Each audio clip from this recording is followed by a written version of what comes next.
Welcome to R five TV news. Midutur మండల కేంద్రంలోని అంబేద్కర్ భవన్ దగ్గర డాక్టర్ బిఆర్ అంబేద్కర్ 135వ జయంతిని పురస్కరించుకొని మిడుతూరు మండల ఎంఆర్పీఎస్ మండల ఇన్ఛార్జ్ మూపడిపాడు సతీష్ మాదిగ అధ్యక్షతన జరిగిన కార్యక్రమంలో మిడుతూరు మండల MRO T Srinivasulu, mandal MPDO Dasaratha Ramaiah, SI Obulesu, APM Subbaiah పాల్గొని డాక్టర్ బిఆర్ అంబేద్కర్ చిత్రపటానికి పూలమాలలు వేసి నివాళులర్పించడం జరిగింది.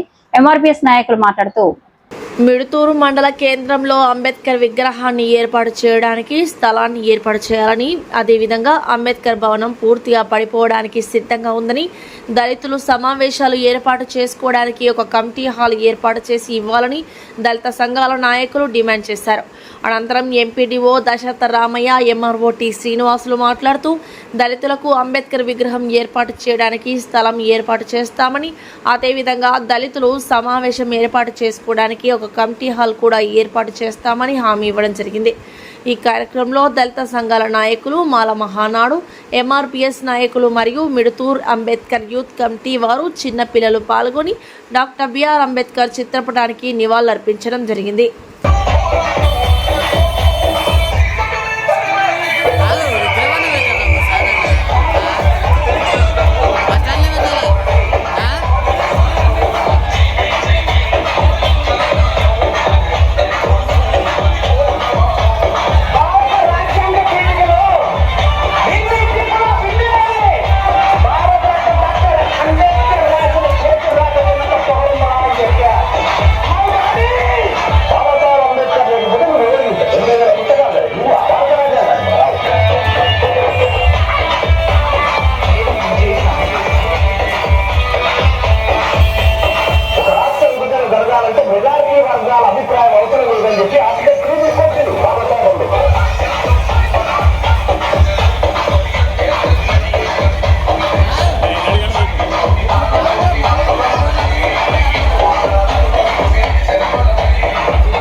అన్ని రకాల ఉద్యోగాల్లో మన వాళ్ళు ఉద్యోగాలు చేస్తున్నారంటే అంబేద్కర్ గారి దయ మనకి.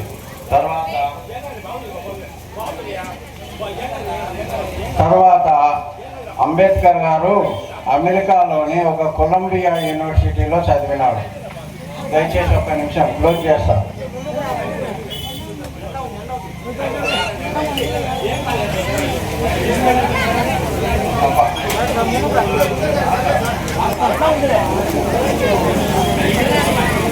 ఒక అమెరికాలో యూనివర్సిటీలో చదివినప్పుడు యూనివర్సిటీ అధికారులకు, దయచేసి వినండి ఆయన గొప్పతనం, యూనివర్సిటీ అధికారులకు ఒక డౌట్ వచ్చిందట. మేము అంటే 35వ డాక్టర్ బిఆర్ అంబేద్కర్ గారి జయంతి కార్యక్రమంకు హాజరైనటువంటి మా తహసీల్దార్ సార్కు, ఏపీఎం సుబ్బయ్యకు, మా రమణకి, జేబీఎం కార్యకర్తలకు, మిట్టూరు గ్రామ ప్రజలందరికీ నమస్కారం తెలియజేస్తున్నాము. డాక్టర్ బిఆర్ అంబేద్కర్ గారి గురించి ఒక 2 విషయాలు చెప్పి నేను క్లోజ్ చేస్తాను. గౌరవనీయులు, పెద్దలు, పూజ్యులు డాక్టర్ బిఆర్ అంబేద్కర్ గారు వాళ్ళ అమ్మ వాళ్ళ ఆయనకి ఆ రోజుల్లో 14వ సంతానం. ఇప్పుడంతా మనము ఒకరు ఇద్దరు అయితేనే కట్టు 2 పిల్లలు అయితే చాలు మనకి, సాకలేకున్నాము.